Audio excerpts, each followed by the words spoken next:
Okay guys, so today we're going to be making sourdough focaccia bread. We're going to start with 100 grams of starter. We're going to add in 400 grams of water. Once you've got the starter and the water kind of put together, I just mix them together until it gets like milky and you've broken down the starter to some degree. There's still going to be like chunks of starter, but you just really want like this milky water. We're going to add 10 grams of salt.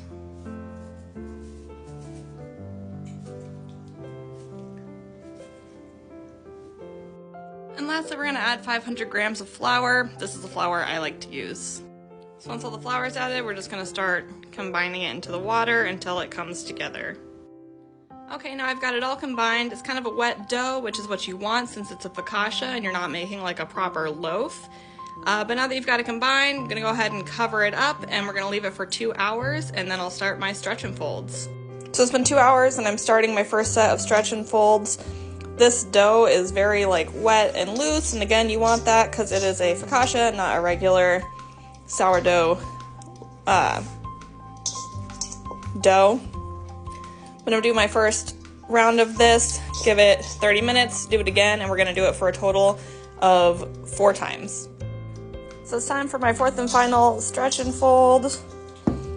Again, as you can see, like this is a much more wet and loose dough than a usual sourdough loaf, but she's looking beautiful. She is beauty, she is grace.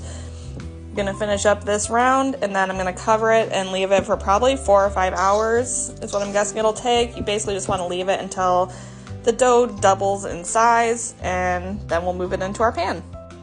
So it's been about 4 hours. She's about doubled in size, and I'm gonna go ahead and add some olive oil to this pan.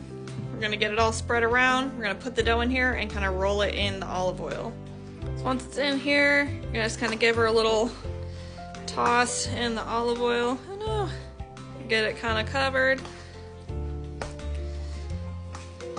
A little folded.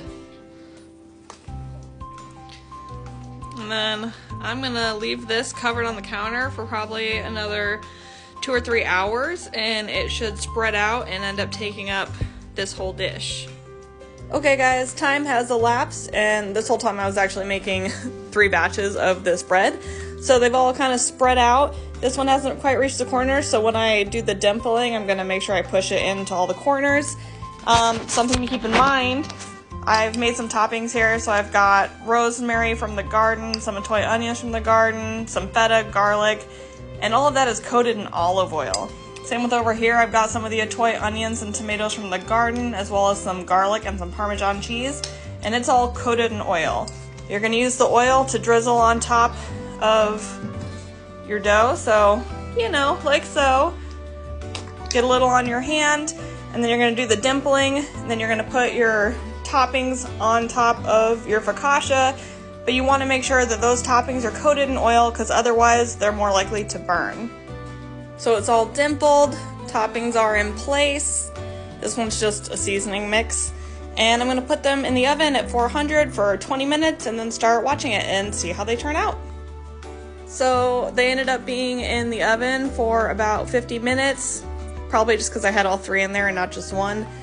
But yeah, this is what they look like. I'm gonna get them on a cooling rack as soon as I can. They'll be fine if I just left them in the pans to cool, but if you take them out, it helps the bottom of the bread stay crispier, and I want that nice crispy bottom on these loaves. So that is sourdough focaccia. Let me know if you have any questions.